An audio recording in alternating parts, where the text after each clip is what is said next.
Hello everyone and welcome into this new Loopstation battle analysis. In this video I will analyze Ibarra versus Oxbox, round 2 of Ibarra, the Tetris drum and bass. Let's go. Try!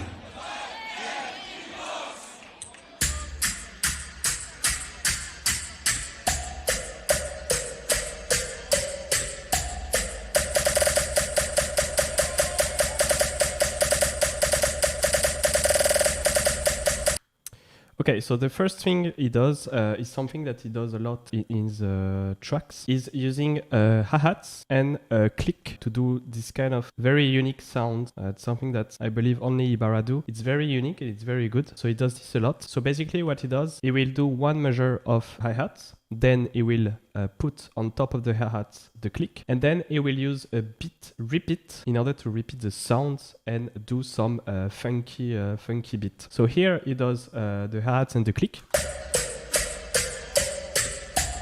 And then here you can see he will select his track FX knob with the beat repeat enabled on the first FX. With the beat repeat, he will grab one of the sounds he made. He will not use every sound that he made, just for the whole measure, so he can play with the knob during one measure. Here is pressing the track record, so that way he will overdub his track with the beat repeat result of the sound. So after that he will play with the knob in order to make this funky beat.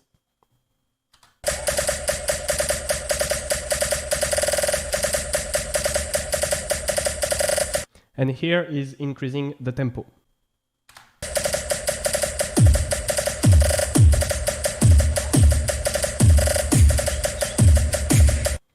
Okay, so here there is a very specific things that he will use later on the track. He's doing so basic kick for the drum and bass, so the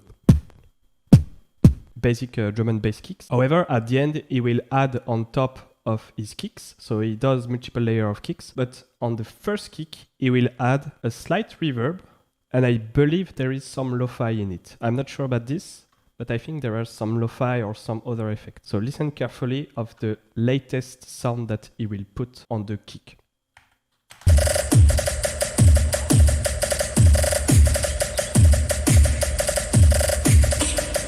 Okay, so he does multiple sounds, I think two sounds, just to add some reverbs, but this impact sound that he uses will be used later on. So now he's adding snares.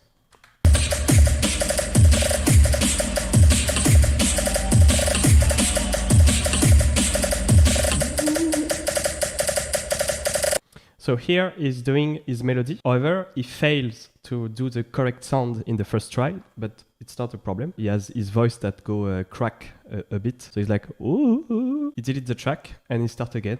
No problem with that.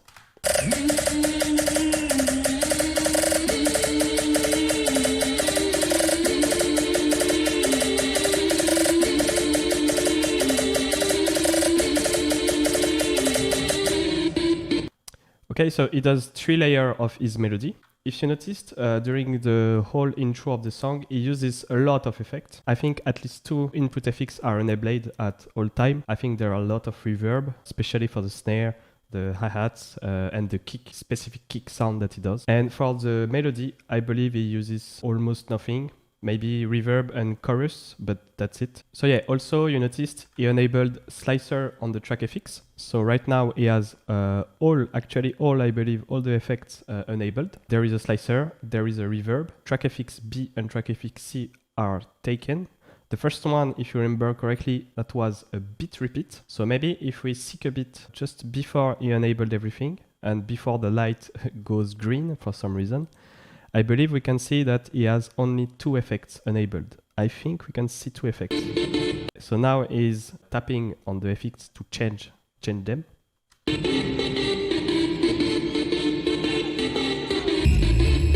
And here you can hear the guitar to bass effect on the input FX A, the lo-fi on the input FX B. There is a lo-fi, you can hear it very clearly. It's this kind of low quality sound that it does. But it goes just with a standard bass, with just a humming or maybe some singing with the guitar to bass and the reverb.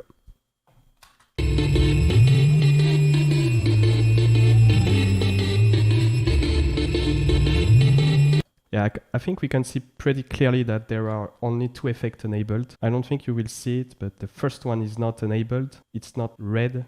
There is some slight transparency because it will reflect the light of the other effects, but it's just 2 effects, so slicer and reverb.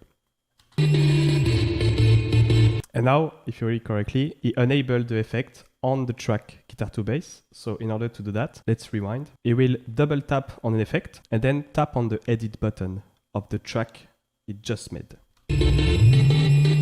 Here is double tapping, and here is putting the track FX.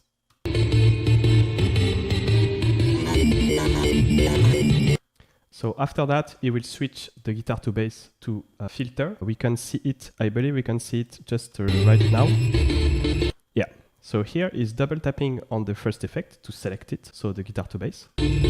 Then with his finger, he goes like this, okay? Why he do this? Because the filter is the first effect of the list on all FX. It's the first one, is the filter. So you don't have to search for the effect, just straight go on the left, far left. It does this very quick roll, and that's it. He has the effect selected.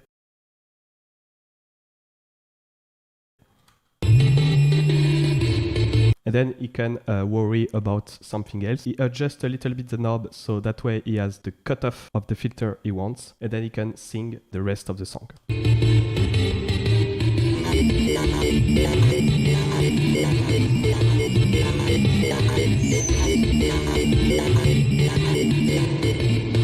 So here, same thing, he press on the edit button in order to put the FX on the last track he created. You can see it very clearly.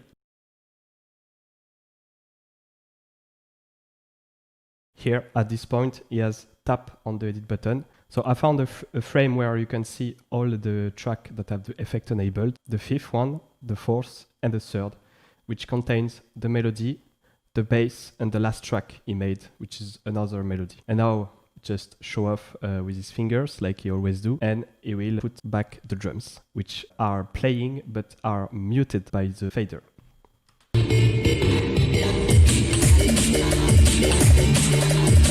Something also you might have noticed with this very good close-up on the Loopstation.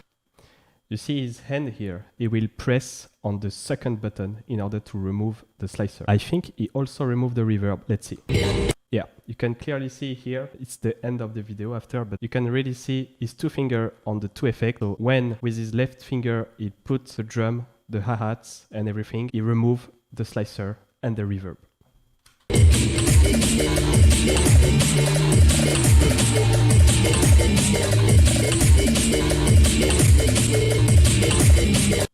And now you can see that, I don't know if you hear it, but there was a bit that was repeated twice or 3 times. I'm not sure. You can see here that the bit repeat that he used at the beginning is still on the track FX A and is now enabled. When he selects the bit repeat, if the bit repeat value was on a predefined value before, it will repeat directly everything that is selected. So you can hear there is like 3 notes that are repeated very fast. And then he moved the knob back to the neutral position of the bit repeat, which doesn't repeat anything. And so that's why you can hear a little glitch inside this track. But now that he has his bit repeat at the beginning, he can play with it again, and this is what he will do.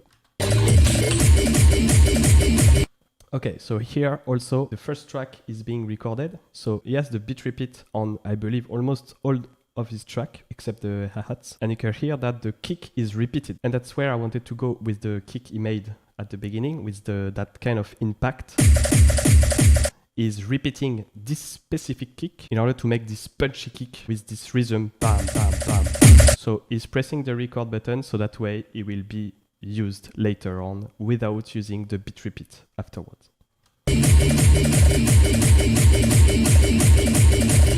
So as you can see with this green light, you can see which tracks have the effect enabled. The first one, the kick, the 3rd and the 4th, which have the 2 melodies that I talked earlier. So he has these 3 tracks with the bit repeat, and he will play with it afterwards. The bass, however, doesn't have the FX enabled.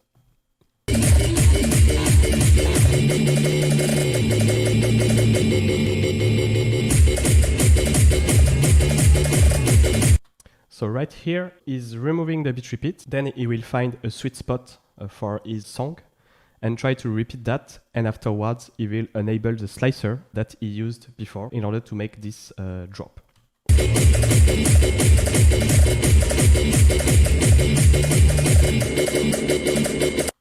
So here is removing the last 3 tracks which contain melody, bass. Is removing everything by double tapping on the stop button. And now it's the start of the switch for the other song, the Tetris song. So it uses the same filter as before and the lo-fi, the same effect as before, but for another song.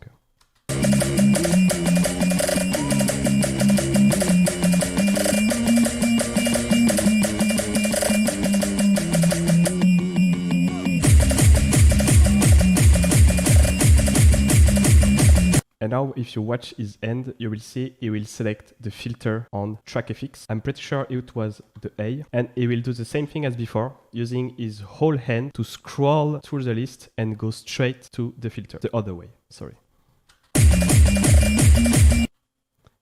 He just did it right now.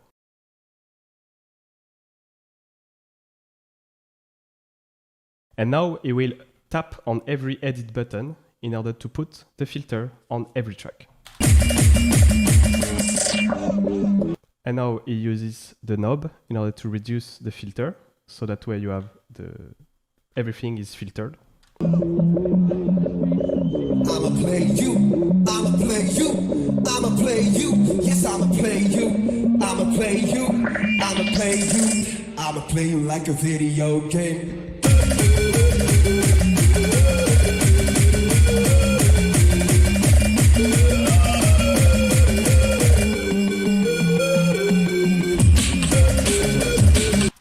So here he changed the drum pattern. How does he do that? Basically it's very simple. He just used the undo button because he recorded the kick in order to hit at every beat. He just tap on the undo button, tap on the track he wants to undo, and then he gets the track that was there before overdubbing with the beat repeat.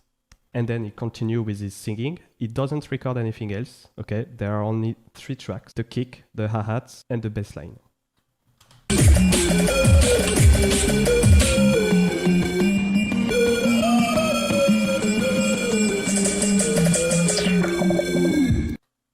So at the end, I don't know if you noticed, he tapped a bit everywhere. I'm not sure what he does because the song is finished, so we can't know for sure. But what we know for sure is that he re-enabled the filter and used the knob in order to put the filter back to a low cutoff value. And at the end, press the All Start button in order to stop the loop station. And that's it for this video. I hope you enjoyed and see you next video.